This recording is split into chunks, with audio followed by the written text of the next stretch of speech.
오늘 말씀은 그리스도께서 나신 곳에 대한 말씀입니다. 여러분, 예수 그리스도는 어디에서 나시고 어디에 거하시고 어떻게 어디서 행하십니까? 예수 그리스도가 계신 곳에서 말씀을 함께 나눕니다. 당시에 그리스도께서 나신 곳은 유대 땅 베들레헴입니다. 아주 가장 작은 고을 중에 작은 고을이죠. 1절 헤롯 왕 때에 예수께서 유대 베들레헴에서 나시매. 사실 유대 베들레헴은 성경에서 예수 그리스도께서 나시겠다 기록한 것 외에 또 예수 그리스도께서 그 말씀대로 베들레헴에서 나신 것 그 외에는 알려지지 않는 그런 아주 작은 곳이죠.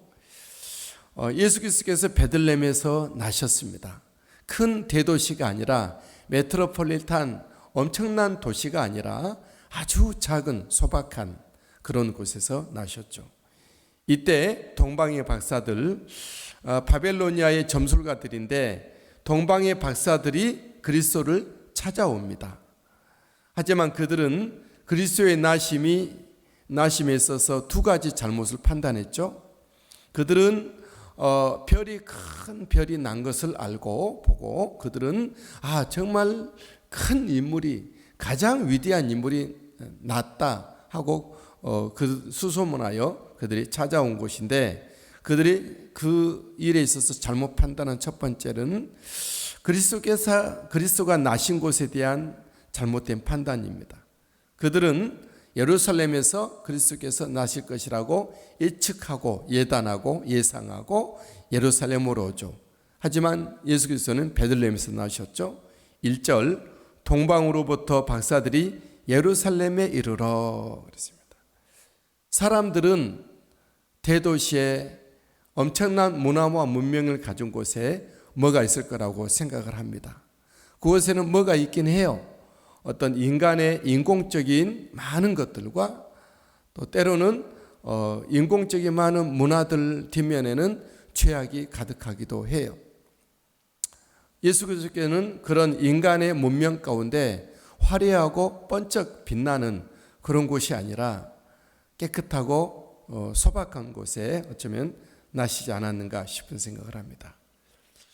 또 동방박사들이 잘못 판단한 것은 그리스도의 지위와 위치 신분에 대한 잘못된 판단입니다. 그리스도는 만왕의 왕이지만 그들은 유대인의 왕으로 판단했습니다. 2절 유대인의 왕으로 나신 이가 어디 계시냐? 우리가 동방에서 그의 별을 보고 그에게 경배하러 왔노라. 그들은 먼 곳 700km 이상이 1000km 이상이 되는 바벨로니아에서 온 사람들이고 큰 인물이 날 것이라고 예상을 하고 그들은 찾아왔지만 그리스도께서 나신 곳을 잘못 판단했고 그리스도가 유대인으로 왕 정도라면 어느 정도로 잘못 판단했습니다. 그들의 잘못 판단 때문에 굉장한 소동이 벌어지게 됐죠. 일단 소동에 대한 부분들은 좀 이따 우리가 보게 되고 이 동방박사들이 별을 찾아왔다, 별을 따라왔다 이 말씀을 생각할 때 별이 진짜 그들을 인도했을까 생각을 한 거죠. 하나님께서는 일을 행하실 때 그 당시에 가지고 있는 문화와 풍속을 가지고 행하신다는 걸 기억하십시오. 분명히 그 당시는 바벨로니아 이 점술가들은 별을 연구하는 학자들이었기 때문에 그들은 그들 앞에 가장 문명이 뛰어난 바벨로니아에 있는 가장 고학력자인 그들 점술가들에게 예수 그리스도의 탄생하심을 별을 통해서 알려주셨을 거라고 생각을 합니다.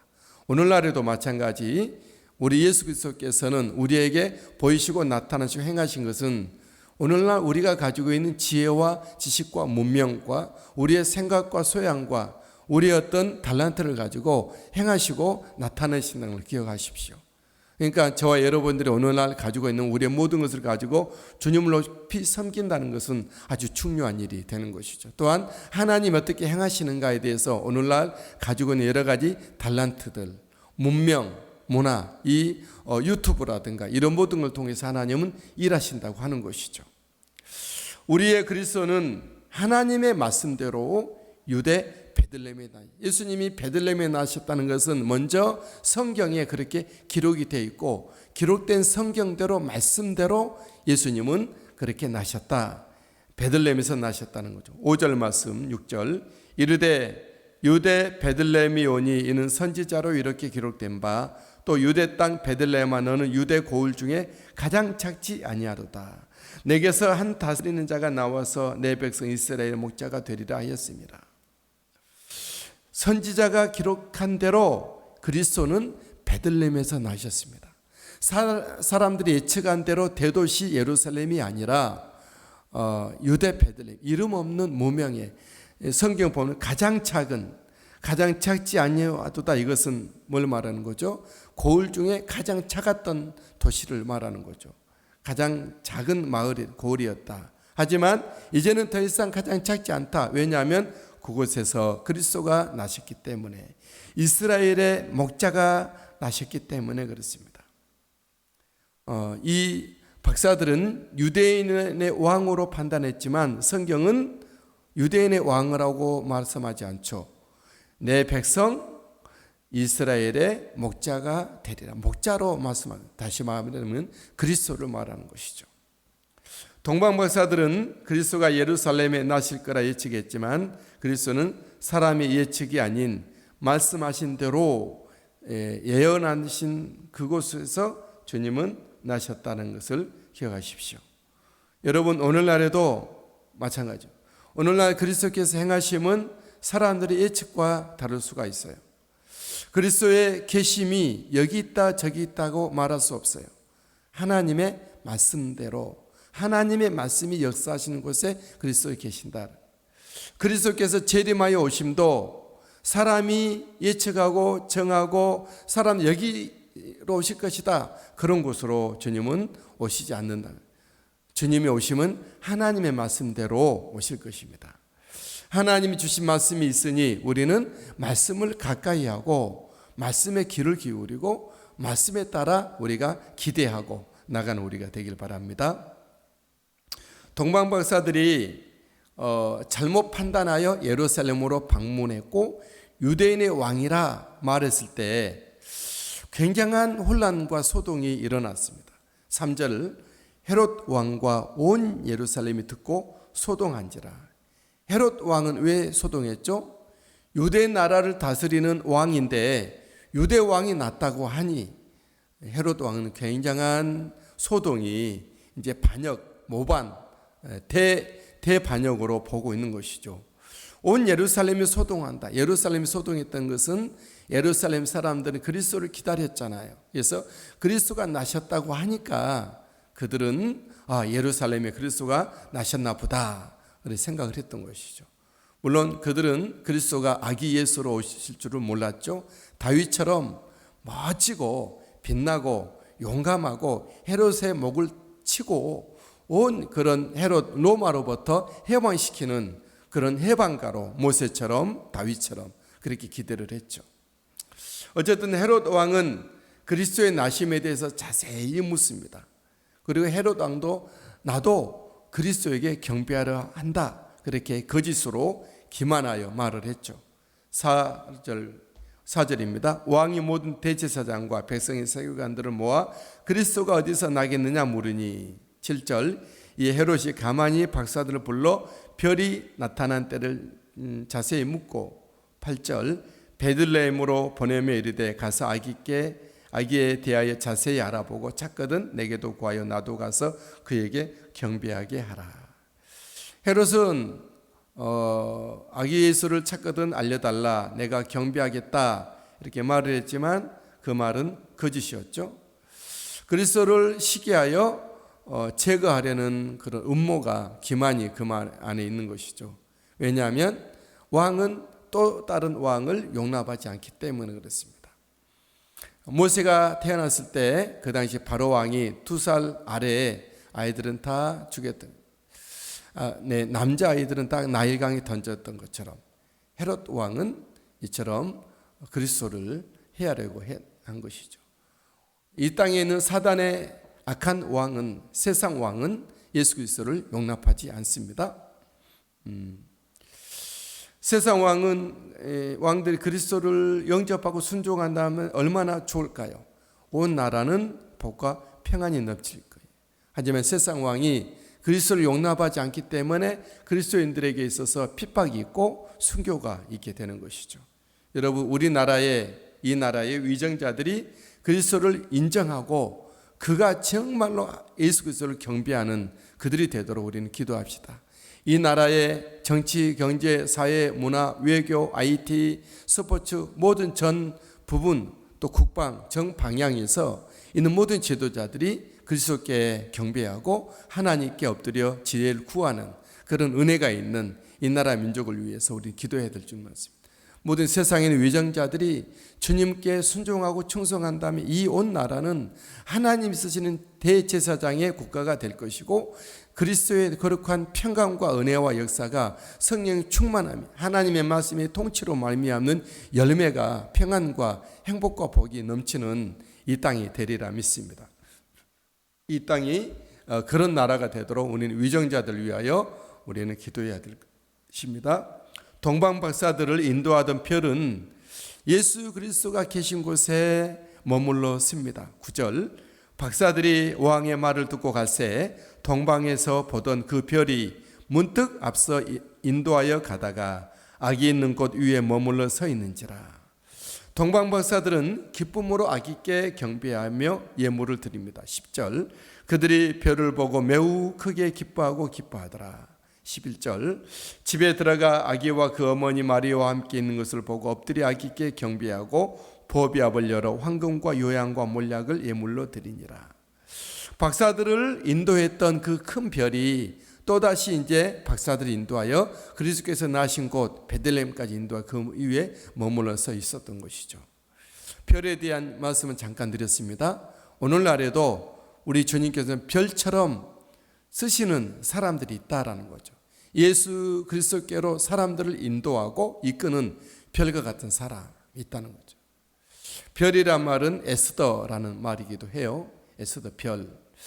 저와 여러분들이 에스더처럼 즉 그 나라에 빛을 주고 희망을 주는 동방박사들이 인도했던 그 큰 별처럼 예수 그리스도께로 사람들을 안내하고 인도하는 우리들이 별과 같은 역할을 감당할 수 있게 되기를 주의 이름으로 축복합니다.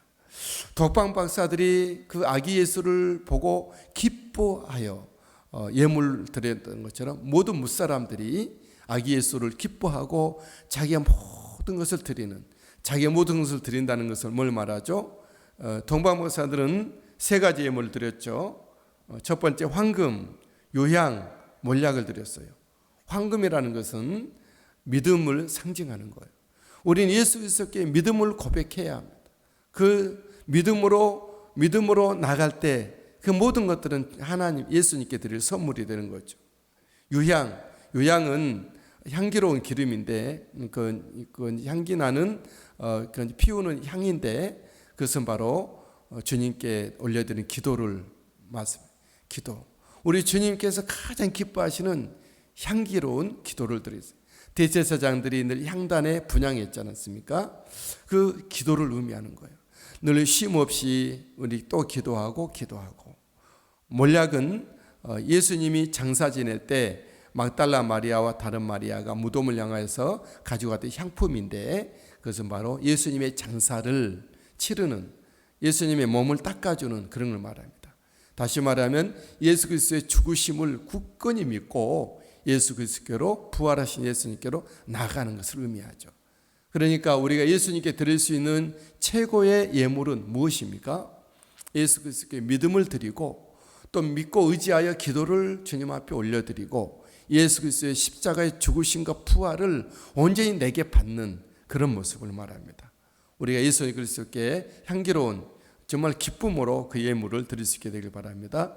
교회와 사람들이 예수 그리스도께로 오도록 별이 되고 믿음의 사람들이 각지의 위치에서 별이 되어 영혼들을 그리스도께로 인도하고 우리의 모든 심령들이 우리와 함께 우리가 앞장서서 모든 사람들과 함께 믿음을 고백하고 또한 예수 그리스도께 향기로운 기도의 삶을 살아드리고 예수 그리스도의 십자가의 죽으심과 부활이 우리의 가치가 되는 그런 선물이 되길 바랍니다. 인도하던 별은 동방박사에게 인도하던 별은 이제 머물러서 떠나고 밤에 동방박사들에게 꿈에 천사가 나타나 그런 말을 합니다. 너희는 헤롯 왕이 원하는 길로 가지 말고 다른 길로 가라.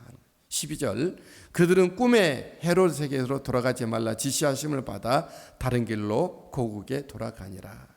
헤롯의 가증스러운 기만은 이제 실패하고 만 것입니다. 우리 하나님은 악의 모든 것들은 패하게 하시고 예수 그리스도를 세워가실 줄 믿습니다. 우리는 말씀과 성령의 인도함을 받아 오직 예수 그리스도를 섬기는 우리들이 되기를 주님의 이름으로 축복합니다. 함께 기도합니다. 할렐루야 할렐루야 할렐루야. 사랑이 많으시고 은혜가 풍성하신 참 좋으신 하나님 아버지, 한 주간의 첫날 첫 시간 주님을 높이며 예배하며 섬기게 하시니 감사함을 드립니다. 예수 그리스도가 우리 가운데 언제나 참된 생명과 우리가 평강과 풍성함과 아버지 천국의 기쁨과 감격을 주는 줄 믿습니다. 우리 하나님, 오직 우리가 예수 그리스도를 바라보며 따르며 섬기며 예배하며 믿음과 아버지 쉼없는 기도와 예수 그리스도의 십자가와 부활의 주님을 믿고 의지하며 하나님께 최고의 선물된 모습으로 섬기게 하옵소서. 이 땅 가운데 우리가 참으로 이 험한 세상 가운데 아버지 등대되어 별이 되어 아버지 고통당하고 방황하는 영혼들에게 아버지 빛이 되고 아버지 안내자가 되는 우리가 되기를 원합니다. 우리의 참된 믿음과 행실을 축복하시고 새롭게 하시고 빛나게 하여 주셔서